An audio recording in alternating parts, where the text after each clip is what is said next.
Bismillahirrahmanirrahim. Assalamualaikum warahmatullahi wabarakatuh.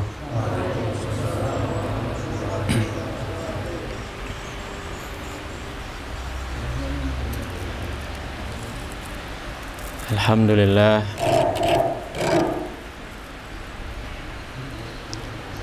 Alhamdulillahilladzi la tuhtaju li isbati wujudihi wa judihi wa badi'i sun'ihi alamah wa la tujadu fi wasfihi sinatun wa la naumun wa la kalalun wa la malalun wa la sa'amah. Ashhadu an la ilaha illallah wahdahu la syarika lah wa ashhadu anna sayyidana wa maulana Muhammadan abduhu wa rasuluhul hadi ila tariqis salamah. Allahumma salli wa sallim wa barik ala sayyidina wa maulana Muhammad wa ala alihi wa ashabihi wa itratihi wa dzurriyyatihi wa man tabi'ahu bi ihsanin ila yaumil qiyamah wa ba'du. Subhanak la ilma lana illa ma 'allamtana innaka antal alimul hakim wa la haula wa la quwwata illa billahil aliyyil azim. Allahumma syrah lana sudur wa barik lana fil umur wa dha'if lana al-ujur wa arkhil uyubina as-sutur wa adim fina wa bina wa ma'ana al-faraha wa surur wa khtim a'marana bil husna. Allahumma hdina wa ahlana wa zurriyatina wa ahbabana wa asdiqana wa aqribana wa julasa'ana wa ma'arifana wa tullabana wa ajirana wa man zalamnahum jami'al muslimina li ahsanil akhlaq wa awsa'il arzaq wa ahna'il 'aish wa atharil qulub wa akhlasil a'mali wa afdalil ahwal fa innahu la yahdi laha illa anta wasrif 'anna wa 'anhum sayyi'aha fa innahu la yasrifu 'anna wa 'anhum sayyi'aha illa anta. Yang ulun muliakan Kanda Haji Munadi dan semua dewan guru atau dosen di Sekolah Tinggi Agama Islam Rasyidiyah Khalidiyah, juga semua yang artinya turut serta di dalam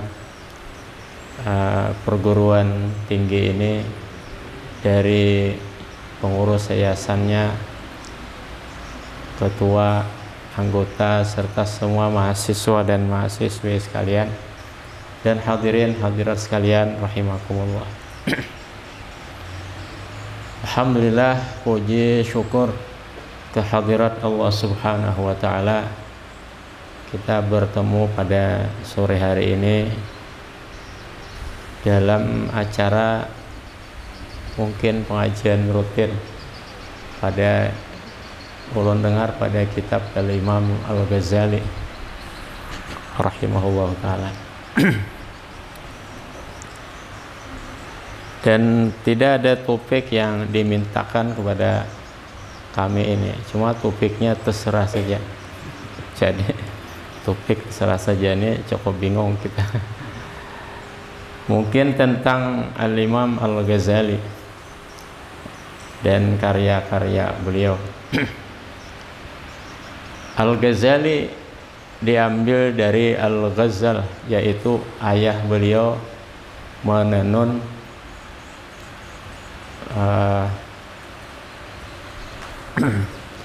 yaitu kain dari bulu kambing, maka disebutlah Al-Ghazali. Di kota Tus, sepertinya di Baghdad kalau tidak salah.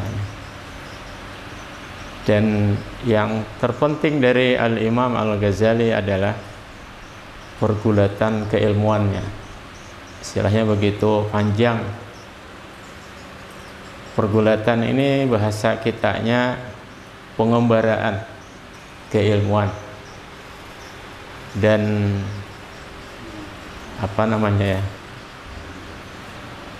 persinggungan beliau dengan berbagai aliran istilahnya. Dan itu pada zaman dahulu itu sudah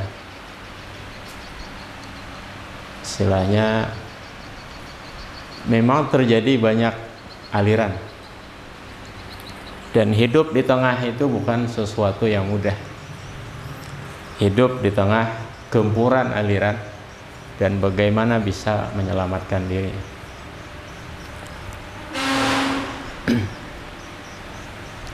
Jika kita ringkas pada satu kata saja kesimpulannya, kesimpulan atau ringkasan dari semua pergumulan Al-Imam Al-Ghazali pada berbagai keilmuan, yaitu menemukan kebahagiaan diri dengan mengenal dan beribadah kepada Allah Subhanahu wa Ta'ala.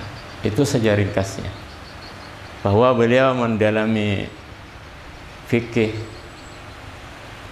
dan usul fikih dan mengarang pada dua bidang ilmu itu, kemudian mendalami filsafat dan mengarang pada bidang itu, kemudian mendalami yaitu tasawuf istilahnya.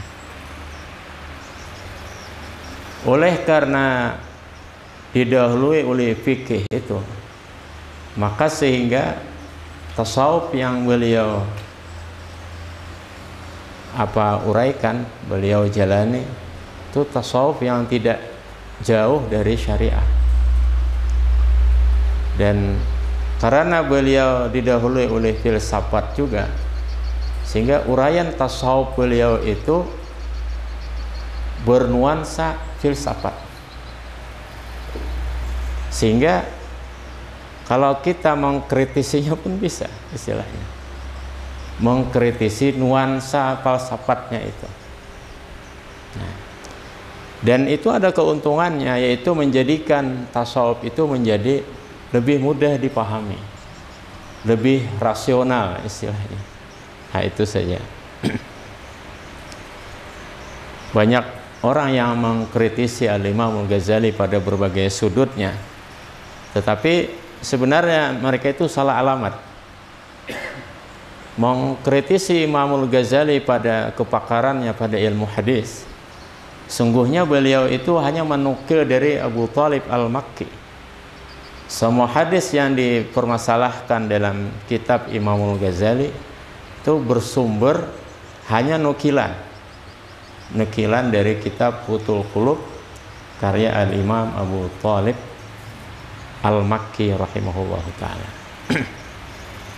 Nah, apa yang kita bisa ambil dari Al-Imam Al-Ghazali secara ringkas adalah, yaitu antara perasaan dan rasionalitas. Mungkin paham saja bahasa seperti ini ya. Malah ulun yang jarang berbahasa seperti ini, Pak Muradi. Karena sering ceramah di kampung, sudah lama tidak istilahnya menjadi pemateri di kampus. Jadi antara perasaan, antara nafsu, antara fitrah manusia, dan antara rasionalitas atau kebenaran. Nah, itu saja pembahasan itu. Maka jika ditarik, maka seluruhnya adalah yaitu uraian dari sabda Nabi SAW, la yu'minu ahadukum hatta yakuna hawahu taba'an lima ji'tu bihi. Tidak beriman salah seorang kamu hingga adalah keinginannya, seleranya, hawa nafsunya, cita-citanya, sudut pandangnya mengikuti bagi apa yang aku datang membawanya. Jadi semua itu diuraikan secara rasional oleh Al-Imam Al-Ghazali. Beliau menguraikan fikih, kemudian menguraikan tasawuf secara rasional, sehingga sepaling selamat tasawuf adalah tasawuf Imam Al-Ghazali, karena beliau menguraikannya secara rasional istilahnya. Jadi didahului dengan dalil daripada Al-Quran, daripada Sunnah, daripada Asar. Kemudian beliau menjelaskan setiap topik pembahasan misalnya taubat dan seterusnya. Misalnya ada 9 maqam yang dijelaskan oleh Imam Ghazali dari taubat sampai ridha. Beliau menjelaskan itu secara nakli dan akli, yaitu naklinya itu ayat Qur'annya adalah ini, kemudian hadisnya adalah ini, kemudian asar dari salafus saleh, perkataan atau cerita salafus saleh seperti ini. Nah, kemudian uraian yang beliau uraikan sendiri.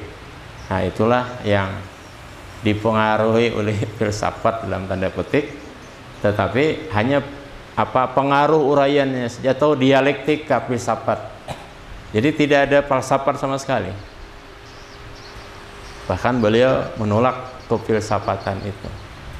Hanya dialektika filsafat yang ada pada karya Imam Al-Ghazali.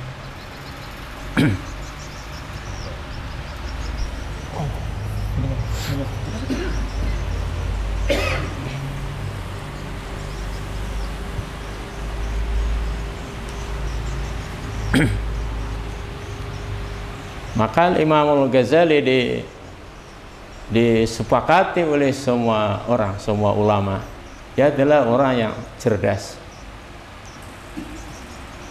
karena dia membantah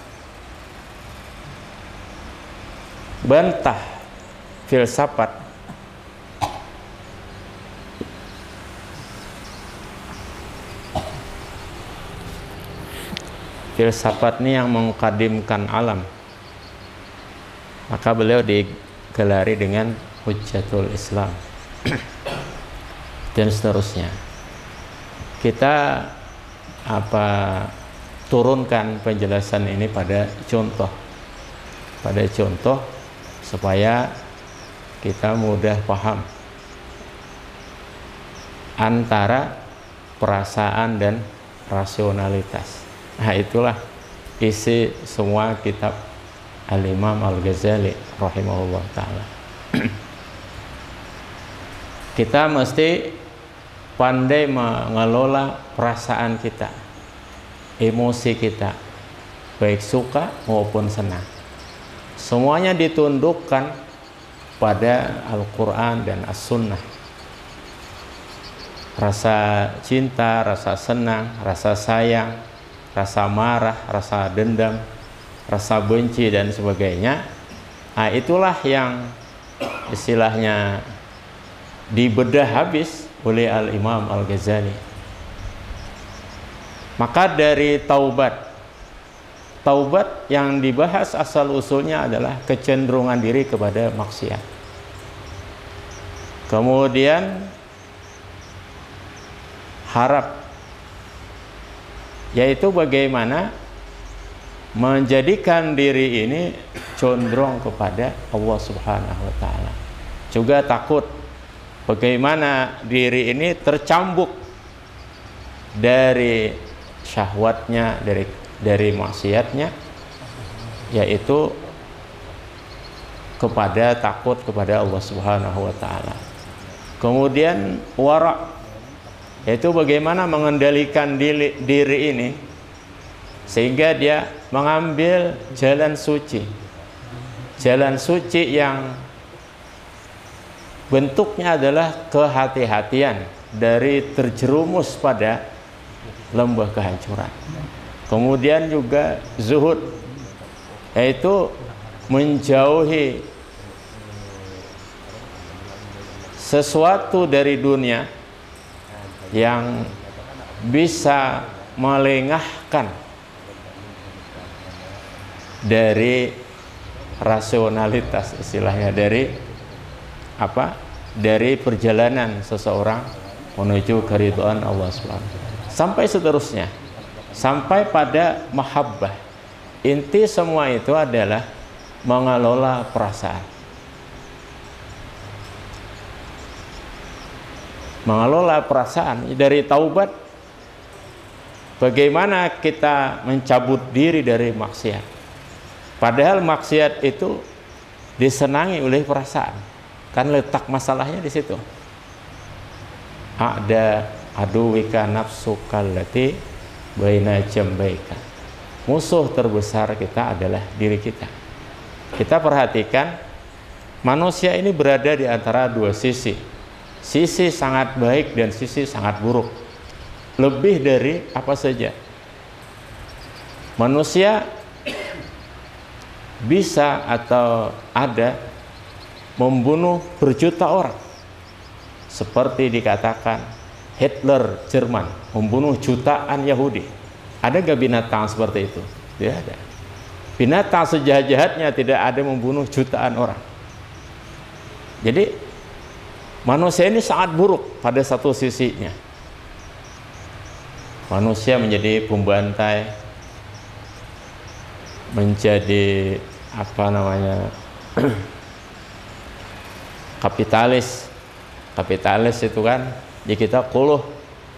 Nah, kapitalisme kuluh lah, apa aja dirangkupnya istilahnya kapitalis. Bahasa kampung kita kuluh. Nah, jadi manusia ini jahat pada satu sisinya. Innal insana zaluman jahula. Manusia ini sangat zalim, sangat jahil. Dan sekian ayat lain istilahnya. Maka hidup ini perlu penerang, perlu pembimbing.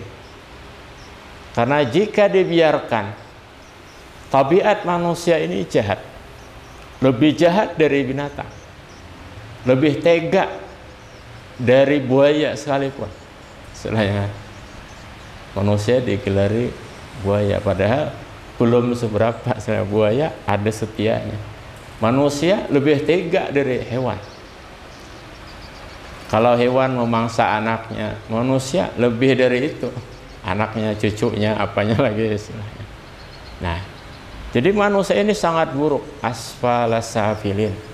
Semua redaknahu asfalas safilin. Sangat buruk manusia ini apabila tanpa kendali. Jadi dia lebih buas dari binatang buas. Lebih beringas dari raja hutan. Lebih sadis dari predator. Itu manusia. Hati-hati. Dan manusia dimaksud itu bukan orang, tapi diri kita.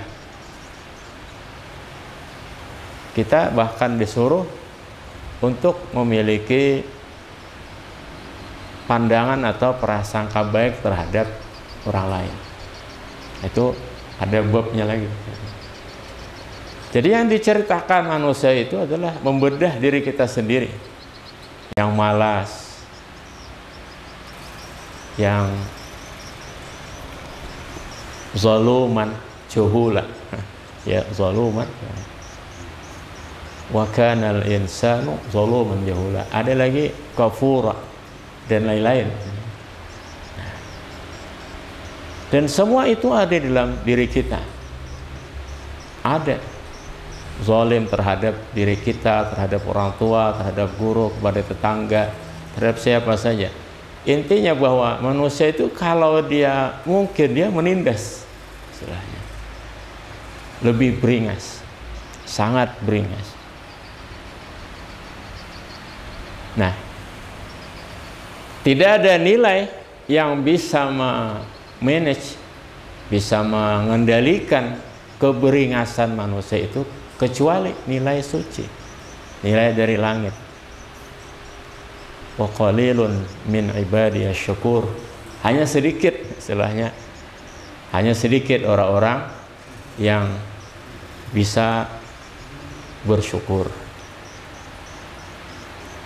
Walakinna aktsarahum, macam-macam tuh ujungnya.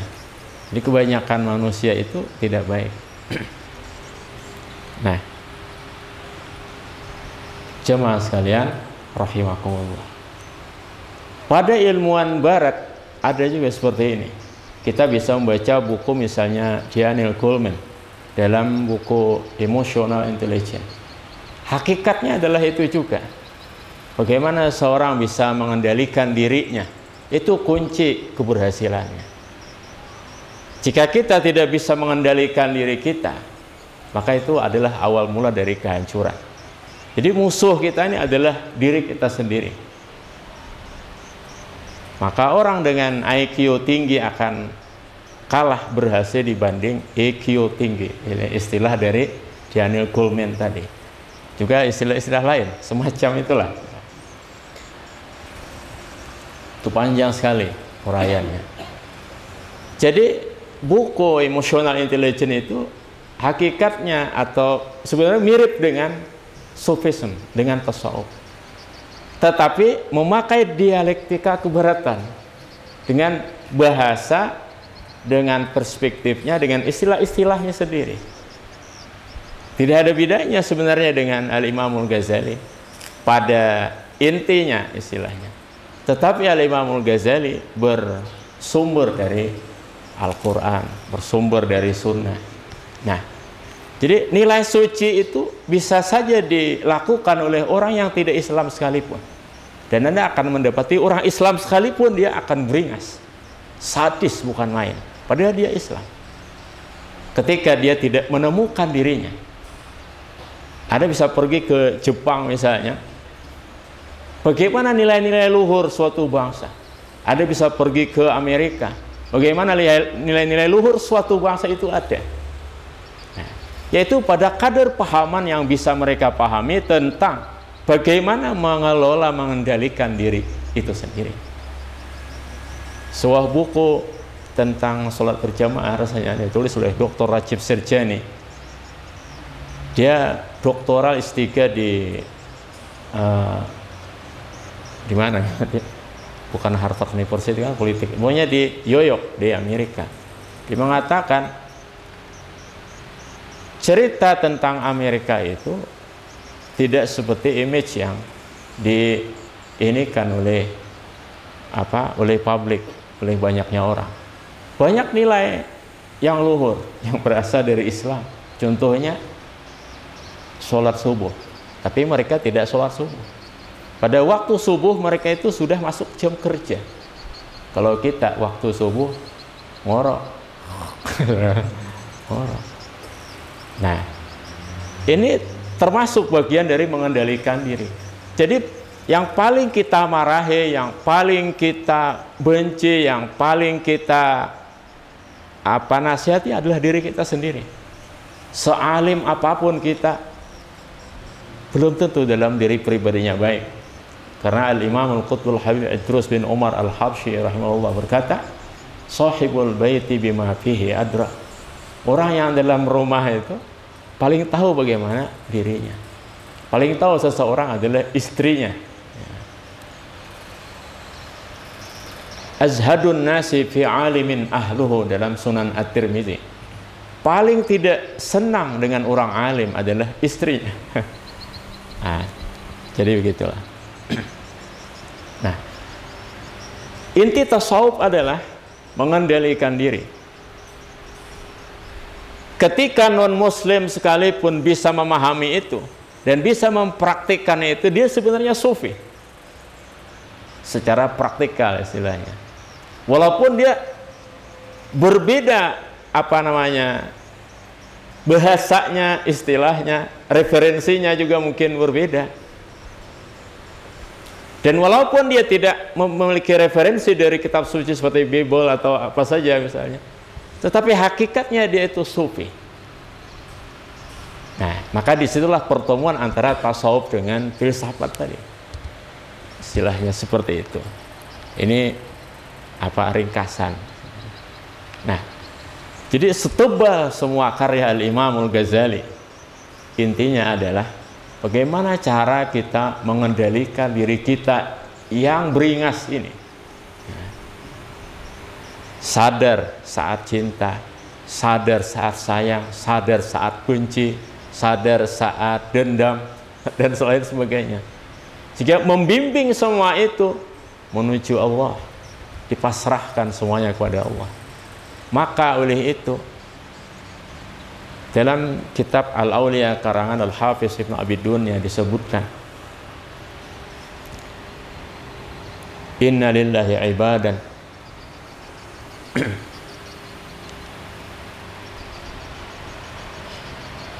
Inna min ibadillahi rajulun. Ini ada tengahnya, ini kurang hafal kita. madfu'un bil abwab lau aqsama 'ala Allahi la abarrahu au kama qala sallallahu alaihi wasallam. Di antara seorang hamba Allah Ta'ala itu ada seseorang, dia melamar gak akan ada orang yang mau. Istilahnya, apa yang bisa diandalkan daripada dirinya ya. Dia melamar, wajahnya gak jelas, apalagi depositnya gak jelas, pekerjaannya gak jelas, sekolahnya gak jelas misalnya. Tapi ada orang-orang seperti itu. Inna min ibadillahi rajulun madfu'un bil abwab, dan seterusnya diremehkan oleh orang lain. Lau aqsama 'ala Allahi la abarrahu, tapi jikalau bersumpah kepada Allah maka Allah akan tunaikan dia. Syahid kita dalam bahasanya adalah madfu'un bil abwab itu. Yaitu ketika misalnya cinta kita ditolak, sebenarnya itu adalah marqah, kenaikan kita menuju Allah. Ketika kita dihempaskan, ketika kita entah bahasa apa ya, ABG, kita sudah lewat masa-masa ABG. Nah, ketika kita dicampakkan, ketika dan sebagainya, itu adalah sebenarnya maraqi nartaqi biha ilallah. Itu adalah di mana kita momen kita naik kepada Allah Subhanahu wa ta'ala. Nah, mengendalikan diri. Jadi dengan perasaan, tatkala perasaan itu baik, perasaan apa saja ya, maksudnya apa, good feel, kemudian apa, diri kita ini rasa nyaman, rasa tenang, moodnya penuh istilahnya. Nah, maka kita itu maju. Itu semua orang. Tetapi ketika diri kita ini down, misalnya orang kasih sayang, ya kan? Orang tua nggak ada, kemudian apalagi banyak ya, banyak. Tidak ada hal yang mendukung. Orang tua bahkan tidak mendukung, saudara bahkan tidak mendukung untuk berhijrah, misalnya berhijrah dari tabarruj kepada berhijab, umpamanya kalau perempuan, untuk menuntut ilmu, untuk menghafal Al-Quran, untuk hadir di majelis ilmu. Ini seringkali tidak ada daya dukungnya. Bahkan untuk beli bensin tidak ada, apalagi pulsa tidak ada, bisa dapat makan alhamdulillah. Nah, maka orang tertentu justru hal ini menjadi istilahnya bagi orang tertentu seperti tingginya gelombang bagi peselancar, suatu kenikmatan. Dia nikmati istilahnya problema yang ia hadapi ini, dan ia berselancar di problema itu sesulit apapun problema itu, sesulit apapun masalah, serumit apapun permasalahan yang dia hadapi, dia menemukan hikmahnya. Dengan cara apa? Dengan sujud, dan seterusnya ya. Nah, inilah ringkasnya daripada tasawuf itu, yaitu mengendalikan diri dan mampu mengarahkan diri kita yang beringas itu tadi kepada jalan yang benar, yang tentu tidak mudah. Kalau disebut atau diteorikan gampang, seperti tentang ikhlas, kan ada muhlikat, ada munjiat. Muhlikat ada macam-macam ya kan. Nah, kemudian munjiat. Muhlikat itu seperti mengikuti hawa nafsu, seperti riya, sombong, dendam, dan banyak lagi. Malas termasuk banyak sifat yang jelek di dalam diri kita. Ego, egois, dan lain-lain. Kemudian mengisi jiwa kita itu dengan munjiat, hal yang menyelamatkan, daripada tawadhu, daripada ikhlas, daripada wara', daripada taubat, daripada sabar, daripada syukur, daripada sungguh-sungguh, daripada cinta, daripada ridha, dan lain sebagainya. Wallahu a'lam. Ini saja mungkin mengawali kajian pada hari ini. Barangkali ada satu atau dua pertanyaan.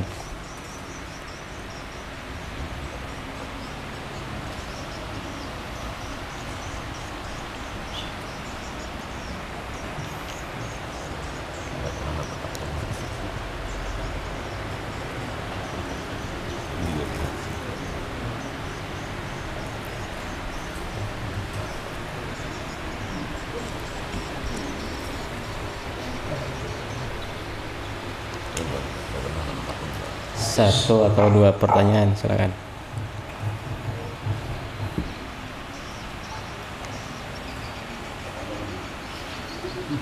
Silakan hal bertakwan. Silakan.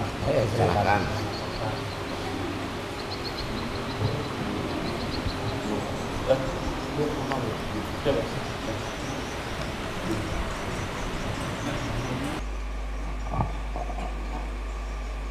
Assalamualaikum warahmatullahi wabarakatuh. Alhamdulillah wassalatu wassalamu ala Rasulillah Sayyidina Muhammad ibn Abdillah, amma ba'du. Yang ulun muliakan guru kita, ulun hanya ingin bertanya tentang bagaimana meletakkan antara khauf dan raja itu. Meletakkan khauf dan raja itu yang paling pas tuh kayak keandakannya. Demikian pertanyaan kami. Assalamualaikum warahmatullahi wabarakatuh.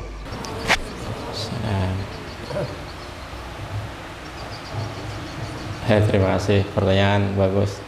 Ringkas saja dari Kitabul Khauf war Raja dalam Ihya, yaitu takut tatkala senang dan harap tatkala susah, sehingga terjadi balances, keseimbangan. Saat kita banyak duit, saat kita berbunga-bunga, saat semua urusan lancar, maka takutlah kepada Allah Subhanahu wa taala lebih dominan. Jika tidak seperti itu, maka kebablasan. Pada saat kita susah, sedih, atau sakratul maut, atau sakit, maka hendaknya lebih dominan harap, dan menjadi husnul khatimah insyaallah. Silahkan. Jadi tadi saya ingin contohkan mengendalikan emosi misalnya. Pada mengendalikan emosi ini sulit sekali, luar biasa sulitnya. Baik itu emosi cinta maupun emosi benci. Maka jika orang paham akan dirinya, istilahnya mengalahkan perasaan demi untuk kebenaran, maka ia akan menjadi orang yang baik. Apa-apa di rumah umame misalnya kan, atau disariki, pulang ke rumah, boleh ke rumah disariki, boleh orang di rumah kan. Nah, jika kita salah paham, kita akan buka pada rumah entah kemana. Nah, maka itu langkah yang salah. Yang bujur itu disariki itu karena sayang. Orang kadang menyariki karena sayang. Jadi gagana. Kendalikan emosi kita, alihkan perhatian kita kepada yang lain. Bawa aja situ, ingatkan yang lain. Ini contohnya. Oh, tadi hendak mencontohkan cuma terbawa pembicaraan ke arah mana ya. Nah, Dan itu bukan hal yang mudah. Dimamai terus paksa menjawab kita. Supaya jangan menjawab, apalagi nang mamai itu kuitan misalnya, atau marina atau paguruan. Bila kita berjauh itu salah. Oh, kemana kita mencari kuitan pulang? Atau kita diseriki oleh, mohon maaf, misalnya laki kita. Itu entah kemana otak kita ini, ke film Hollywood kah, ke film Bollywood kah, atau ke mana, santai aja. Jadi tanggapi semua itu ringan. Nah, itu contohnya. Sehingga kita, maksudnya ketika ada badai, justru kita berselancar dengan apa, otak kita sendiri. Iya jas itu istilahnya kan. Nah, misalnya kita malas belajar pada matematika atau pada mantik atau pada faraid, jangan keluar dari kelas. Tetapi masuk kelas itu, tapi otak kita berselancar tentang film mahabbatin lah, berselancar tentang ilmu hadis atau apa lain. Nah, ulun diantara pak yang kada katuju itu apalah, tahu juga dulu itu. Jadi kita cari kitab lain, mutalaah yang lain. Mutalaah yang itu mumet juga kepala. Nah, semua otak orang itu sama. Mau dengan Einstein, mau dengan Albert Edison, sama saja. Kapasitas otak itu tidak ada berbeda. Yang membuat berbeda itu adalah pandainya orang itu berselancar di atas badai, sehingga dia tidak terpengaruh. Kan pernah bakal lotok kada? Mungkin pernah ya. Ketika gelombang ada, bukan laju, istilahnya kan. Ini membahayakan, risiko.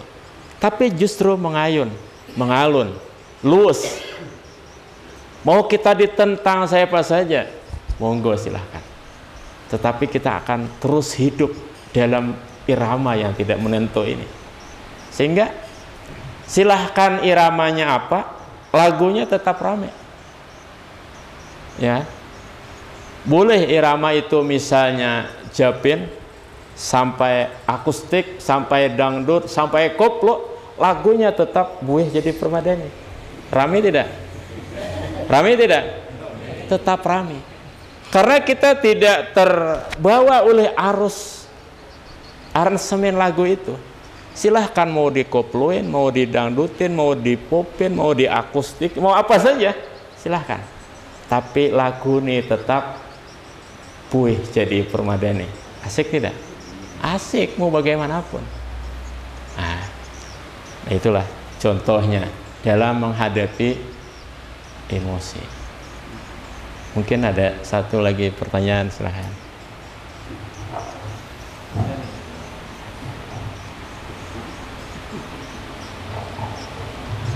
Bismillahirrahmanirrahim. Assalamualaikum warahmatullahi wabarakatuh. Nama ulun Muhammad Nur Fadilah dari jurusan PAI semester 5. Izin hana betakun tentang permasalahan bagaimana menurut pian pendapat tentang mengendalikan iman dan nafsu dalam ilmu tasawuf. Soalnya kayak ini belum ada mendengar semisal kita terlalu mengendalikan ke ilmu tasawufnya kebanyakan, mohon maaf ya, ibaratnya ada ijazah, ada sembayangan lagi. Itu aja bang, terima kasih. Assalamualaikum warahmatullahi wabarakatuh. Alhamdulillah. Terima kasih. Saya pangarnya Muhammad Nur Fadilah Nawarallah Allah. Jadi itu bukan ilmu tasawuf, tapi itu adalah yaitu rukun Islam pertama yang salah ia paham. Kita mengartikan asyhadu itu apa? Bersaksi bukan? Itu arti yang salah. Tidak ada di kitab manapun arti asyhadu itu aku bersaksi.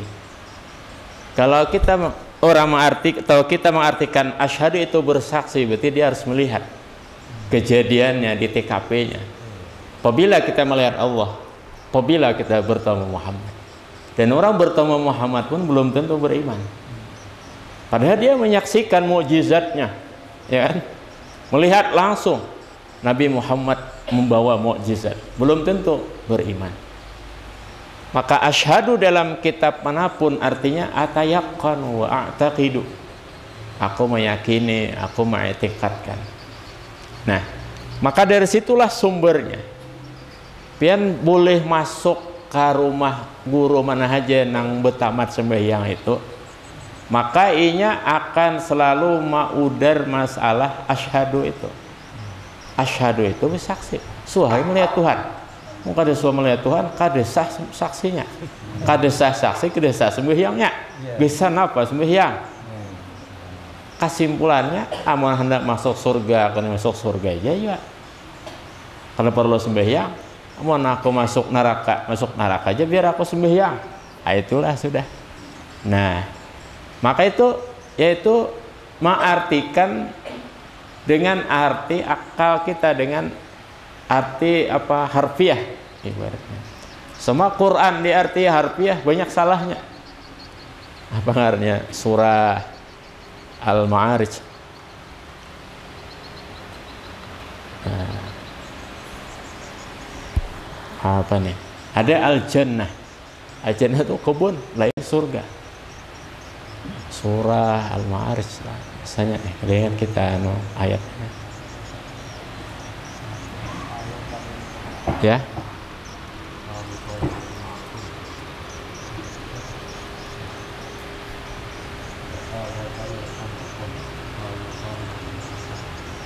Nah, pokoknya itulah. Qalu ta'irukum ma'akum. Itu surah Yasin. Jadi asyhadu. Nah, asyhadu ini artinya bukan bersaksi. Memang kalau pengertian harfiah kita, asyhadu ini bersaksi. Bila bersaksi harus melihat. Sehingga di dalam kitab mana saja tidak ada arti asyhadu ini anzuru, aku melihat.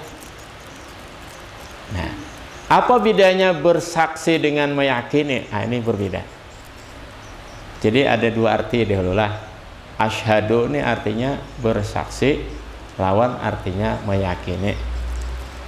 Kalau kita mengarti bersaksi itu arti bahasa, maka harus melihat. Ada suah melihat Tuhan, apalagi hendak menyaksikan bahwanya sikung ajaran. Nah, ada suah juga melihat Nabi Muhammad, maka berarti arti asyhadu ini bukan bersaksi. Perbedaan antara bersaksi dengan meyakini adalah yaitu bersaksi melihat yang disaksikan.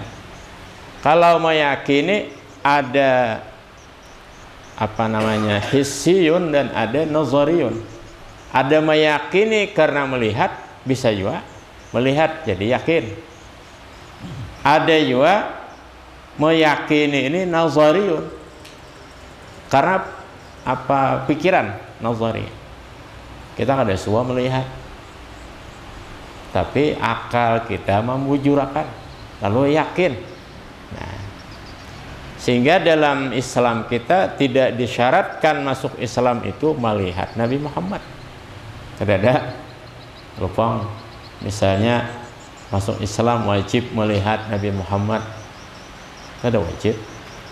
Bahkan ada hadis tuba liman ra'ani wa amana bi wa tuba liman lam yarani wa amana bi salasan. Untung orang nang suwa melihatku tapi beriman. Untung lagi 3 kali lipat orang yang kadeswa melihatku tapi beriman. Nah, ulun rasa hal seperti ini memang apa namanya kurang kapasitas keilmuan lalu jadi guru. Lalu asyhadu itu artinya bersaksi. Nah, memang perlu ketajaman istilahnya kan. Ketajaman tapi ada sanadnya, ada kitabnya. Kada ketajaman ini meramu seorang. Maka ada Majelis Ulama Kalimantan Timur memfatwakan sesat, yaitu suatu perguruan ngarannya Ma'rifatullah Ma'rifatur Rasul. Apa isinya? Yaitu Syekh Saman Al-Banjari ngarannya.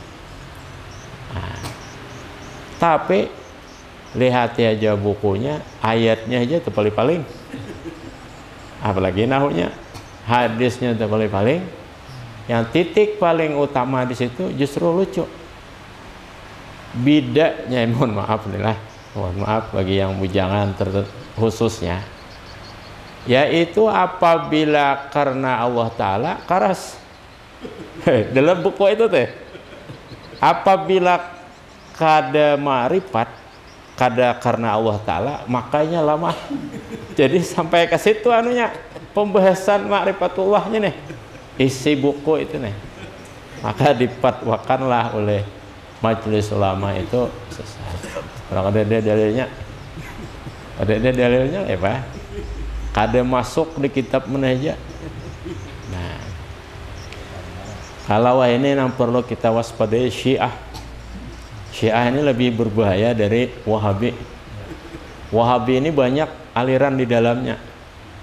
Semuanya itu belum tentu ekstrim. Ada Wahabi ekstrim, Wahabi takfiri istilah kita.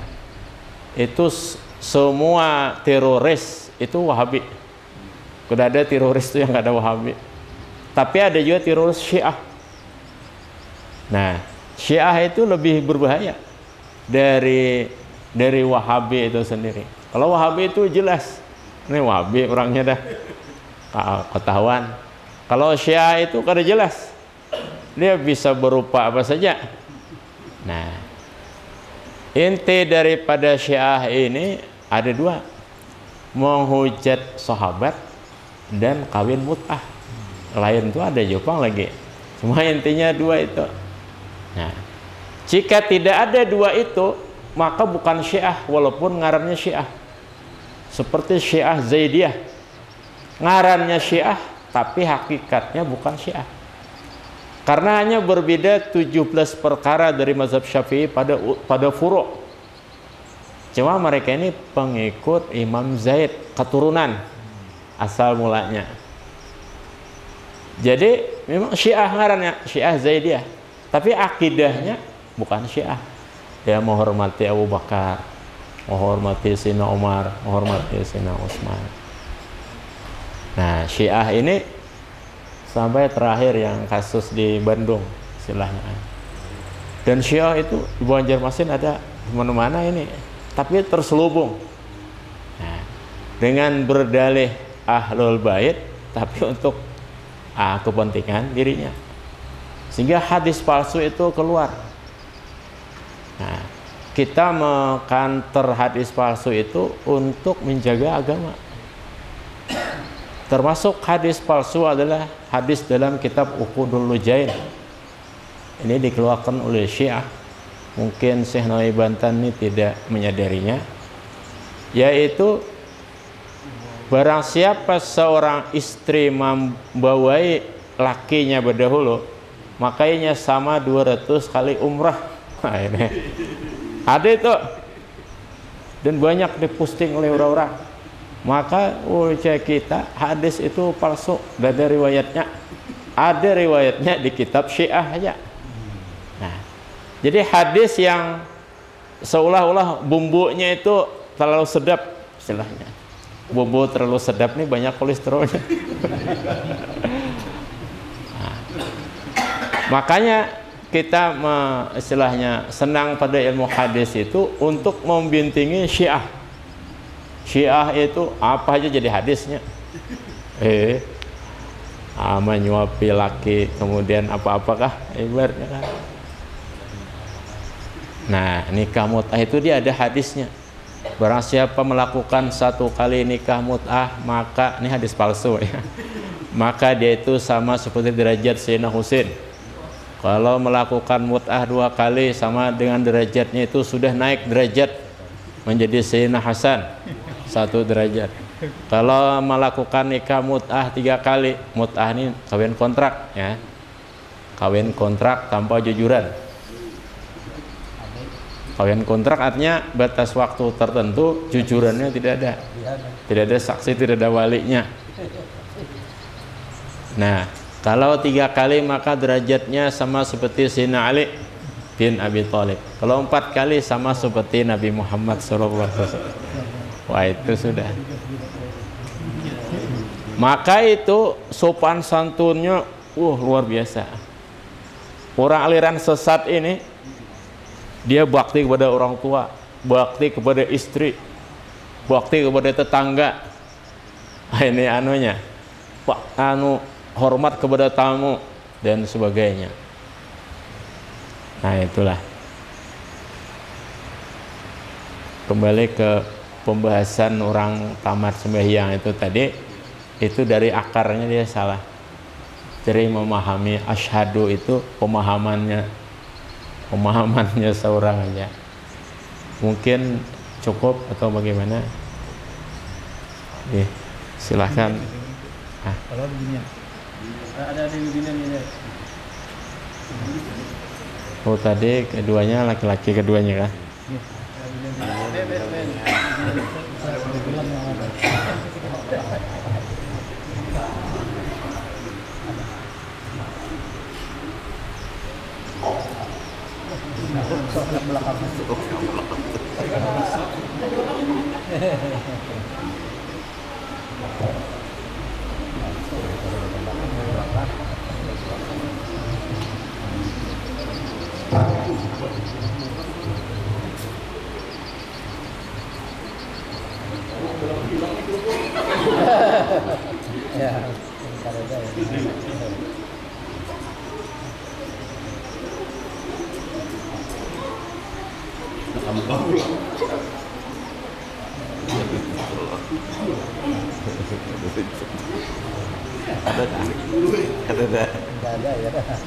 Doa malam.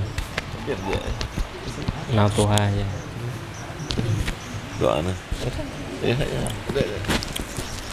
الفاتحة. أعوذ بالله من الشيطان الرجيم. بسم الله الرحمن الرحيم. الحمد لله رب العالمين الرحمن الرحيم مالك يوم الدين. إياك نعبد وإياك نستعين اهدنا الصراط المستقيم صراط الذين أنعمت عليهم غير المغضوب عليهم ولا الضالين. آمين. بسم الله الرحمن الرحيم. الحمد لله رب العالمين والصلاة والسلام على سيدنا وحبيبنا وشفيعنا ومولانا محمد وعلى آله وصحبه أجمعين. اللهم صل وسلم على سيدنا محمد في الأولين. اللهم صل وسلم على سيدنا محمد في الآخرين. اللهم صل وسلم على سيدنا محمد في النبيين. اللهم صل وسلم على سيدنا محمد في المرسلين وعلى آله وصحبه أجمعين. اللهم علمنا ما ينفعنا وانفعنا بما علمتنا وزدنا علما. اللهم أغننا بالعلم وزينا بالحلم وأكرمنا بالتقوى وجملنا بالعافية والسلام يا رب العالمين. اللهم افتح لنا أبواب الخير وأبواب الصحة والسلامة وأبواب العلم وأبواب الرزق وأبواب النجاح إنك خير الفاتحين. اللهم يا مصرف القلوب ثبت قلوبنا على دينك وعلى طاعتك. اللهم يا محول الأحوال حول حالنا إلى أحسن الحال. ربنا تقبل دعاءنا إنك أنت السميع العليم وتب علينا يا مولانا إنك أنت التواب الرحيم. ربنا آتنا في الدنيا حسنة وفي الآخرة حسنة وقنا عذاب النار. وصلى الله على سيدنا ومولانا محمد وعلى آله وصحبه أجمعين. سبحان ربك رب العزة عما يصفون وسلام على المرسلين والحمد لله. إنا منكم تقبل يا